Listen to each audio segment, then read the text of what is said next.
Según la creencia religiosa, una persona es víctima de una posesión demoníaca, está endemoniada o simplemente está poseída cuando un espíritu maligno toma el control de su cuerpo. Los exorcismos no son realizados por cualquier sacerdote, pues requieren de una preparación especial para realizarlos. En México, existe un municipio en el estado de Veracruz donde son realizadas misas de sanación o liberación, de forma masiva. Los eventos narrados a continuación son delicados. Se recomienda discreción. Bienvenidos a... Distrito Siniestro. Después de la bendición que hizo el sacerdote en la casa todo parecía ir mejor. Pasamos semanas relativamente tranquilos. Después de que me desmayé, fuimos con el doctor de la familia, quien, después de platicarle a grandes rasgos lo que había sucedido en la casa, me recomendó reposo y sugirió que había pasado por el estrés causado por esa situación. Una tarde me encontraba haciendo mi tarea cuando de pronto me quedé dormida en la mesa, y después de ese día esos episodios comenzaron a ser constantes. Pensé que quizá todo estaba relacionado con el estrés que habíamos vivido recientemente, así que no hice mucho caso. Ese domingo nos dirigíamos a misa, cuando la cabeza empezó a dolerme de una forma muy intensa y le comenté a mi mamá, que me dio una pastilla, pero un rato después de que el padre comenzara con el sermón, tuve que salir corriendo a vomitar. Mi mamá me alcanzó afuera y noté su preocupación al mirar lo que acababa de salir de mi estómago. En el piso yacía una bola de pelos aguzanada y líquido verde. Buscamos cosas para limpiar y posteriormente regresamos a la iglesia. Al salir, el padre nos saludó y nos preguntó qué tal iba todo. Mi papá me pidió que lo acompañara a traer unos panes que habían traído para el sacerdote, pero resultó que mi mamá los olvidó. Yo decidí quedarme en el auto pues necesitaba descansar. Los siguientes días mi vida se convirtió en una pesadilla. Tenía episodios que no recordaba. Comenzaron a salirme moretones y marcas de rasguños. Fuimos al doctor y nos envió con el psiquiatra, donde me realizaron diversos estudios para descartar algún padecimiento. Entre más días pasaba, más me desesperaba, pues no encontraban la causa de mis males. Me deterioré mucho. Bajé de peso. No tenía energías para nada. Dejé de ir a la escuela. No podía retener la comida en el estómago. Una noche me encontraba en el cuarto de mi mamá intentando dormir, cuando comencé a escuchar los rasguños en el closet. Le grité a mi mamá, quien vino de inmediato.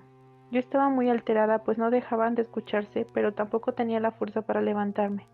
De repente, fue como si viera la escena como un espectador, como si hubiera salido de mi cuerpo y ahora alguien más lo ocupara. Vi a mi mamá abrazándome y a mí empujándola de una forma realmente violenta, lo que la hizo caer contra el closet mientras yo me reía y le decía un sinfín de groserías. Quería volver a mi cuerpo, decirle a mi mamá que no era yo. Pensé que era un sueño. Intenté despertar, pero nada funcionaba. Vi mi cuerpo retorcerse de formas que solo había visto en las películas de terror y escuché mis huesos crujir. Y luego, nuevamente, vino la oscuridad. Al despertar, mi mamá estaba llorando junto con mi papá, y al preguntarles qué pasaba, corrieron a abrazarme. Al fijarme bien en la habitación, vi al sacerdote quien comenzó a hablar conmigo y me comentó que pronto mis padres me llevarían a un lugar donde podrían ayudarme. Me imaginaba siendo llevada a un hospital psiquiátrico, pero cuando el viaje comenzó noté que nos dirigíamos a Veracruz. Durante el trayecto, casi chocamos en 3 ocasiones. Notaba que mis papás estaban sumamente cansados y me sentía tremendamente culpable. Para mi sorpresa, o debería decir decepción, llegamos a una iglesia. No entendía cómo me iban a ayudar con el problema psiquiátrico ahí, pero pensé que quizá iríamos antes a misa y después me llevarían al lugar donde me ayudarían. Había mucha gente llegando. Por sus placas notaba que venían de distintos estados, algunos en camiones de turistas. La misa transcurrió de una forma habitual, hasta que al concluir, el grupo de sacerdotes que allí estaban comenzó a pasar por las bancas de los asistentes y comenzaron a separar a algunos. No había un patrón general, había mujeres jóvenes, unas más maduras, chicos de mi edad y algunos señores, incluso niños. De repente me eligieron y le dieron a mis padres unas cuerdas. Sí, cuerdas. Eso me desconcertó mucho y me puse muy nerviosa. Mi mamá comenzó a explicarme que ahí me iban a ayudar, y posteriormente me amarraron a la banca. Noté que todos los demás seleccionados estaban amarrados también, y el resto de asistentes formó un círculo tomados de las manos alrededor de las bancas. Un sacerdote mayor comenzó a explicar un tipo de reglas para esto que se iba a realizar. Les dijo que no dejaran de orar, que no se soltaran de las manos y que no tuvieran miedo. Mientras hablaba, una niña de unos 6 años comenzó a reír de forma realmente siniestra y a levantar la banca en la que estaba sentada. La azotaba con una violencia terrible, como si se tratara de una sillita de plástico. Los sacerdotes comenzaron a orar y a rociar agua bendita. Era un exorcismo. Nos estaban practicando un exorcismo. Las personas que estaban amarradas gritaban y proferían insultos, vomitaban y levantaban las bancas a su antojo. De repente, comencé a sentir como si algo me quemara por dentro y me desmayé. Al despertar, nos estaban desamarrando de las bancas. Todo estaba tranquilo.